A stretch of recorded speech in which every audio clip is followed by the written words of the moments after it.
Hello and welcome. I'm your host Elizibar. This is going to be a look at Once and Future number 7 from Boom. Kieran Gillen, Dan Mura, or I'm sorry, it's Mura, isn't it? Dan Mura, Tamara Bonvillain. Those colors that she lays down are super duper lush. They just look good. They just look good. So what is this about? It's a story where you take old mythology, old stories, and you cast them as occurring as being like the truth, as living in this like other magical realm. That's kind of a good example of a story like that. If you're not familiar with this, is Gargoyles. I don't know if you've ever seen that cartoon, early '90s Disney, fantastic, one of the best cartoons ever made. But in that cartoon, a lot of old stories.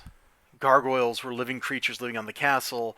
The Scottish King Macbeth, who was a real guy, he wasn't really named Macbeth.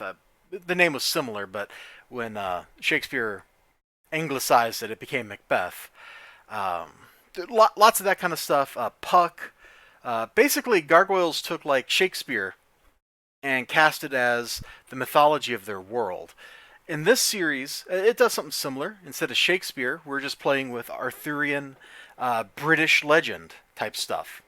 So in the previous miniseries, King Arthur got brought back to life by these people. He was going to take over as King of the Britons, kill all the Angles, presumably the Saxons, everybody else. So if you weren't actually, a Briton, you were screwed. He was stopped, and it would have been a great place to end the series. So let's get the bad out of the way, all right? The bad. The series is still going. You're looking at me crazy now, right? You're looking at me crazy. With issue 6 of the previous story arc, that was a great place for the story to just end. We didn't need to keep going. We didn't need to live on. We didn't need to keep moving into other stories. It was done. It was a complete story in and of itself. The good. Basically everything else about this issue. The art's great. The other world stuff here, like look at the Siege Perilous right here. It looks totally macabre. The colors, and I know they're kind of hard to see because of the glare coming in from the overcast day outside, but look at these greens and purples. The other world always looks like this. It's lush and rich and definitely otherworldly, which it should be. There's King Arthur. Look at him, man. He does not look like a happy King Arthur. He's like a lich or a zombie king or something, man. It's great. Galahad's still human, you know, but he has a seat on the Siege Perilous and stuff happens.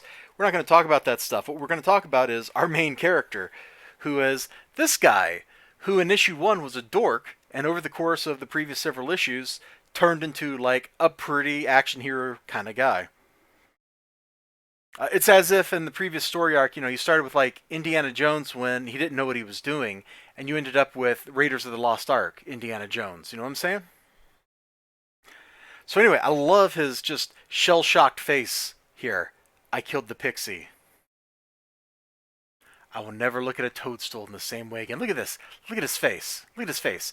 Now, I think you could pick this book up, not having read the previous story arc, and still get the gist of like these characters and relationships. Him, his grandmother, Rose, how they all fit together, Galahad and Arthur. You like can infer from the way they behave with each other, the way they interact with each other, all that kind of stuff.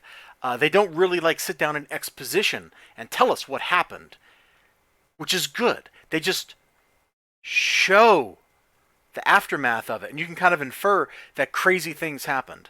On the first page, Arthur is talking about like, oh, his ancient greatest rival is returning or something. We need to bury the Saxon dog deeper or something like that. It's pretty cool stuff.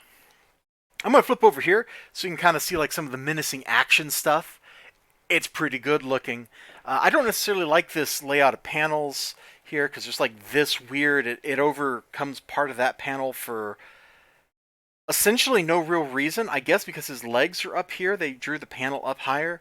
It seems like a weird use of space because they could have just moved it down like that and made it square. And we had the same visual and emotional punch. So I'm not really sure why the panels are stacked like that, and maybe that's a criticism, maybe not. That's probably just a taste thing. But it looks great, doesn't it? Look at all that shattered glass. I would not want to draw all of that shattered glass. That is a lot of little fiddly lines. Then a lot of little with the colors to get it in there. You can see the otherworldly colors are reflected here. You got the greens. You got the real world. This is like the blues here.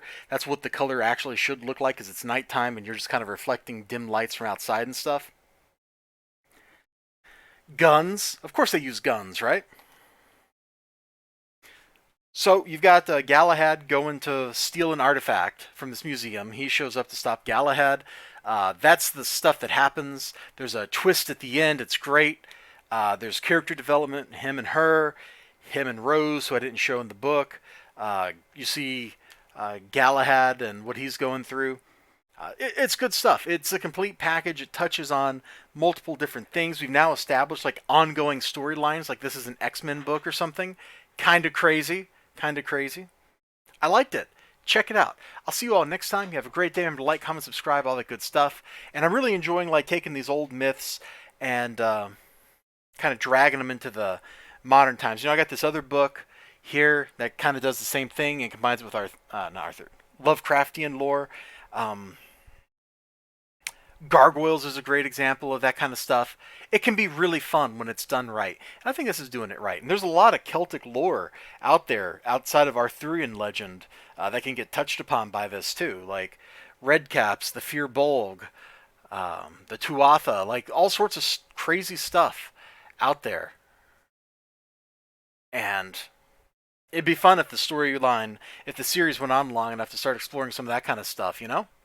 Anyway, I already said bye bye, so bye bye. Take care of yourselves.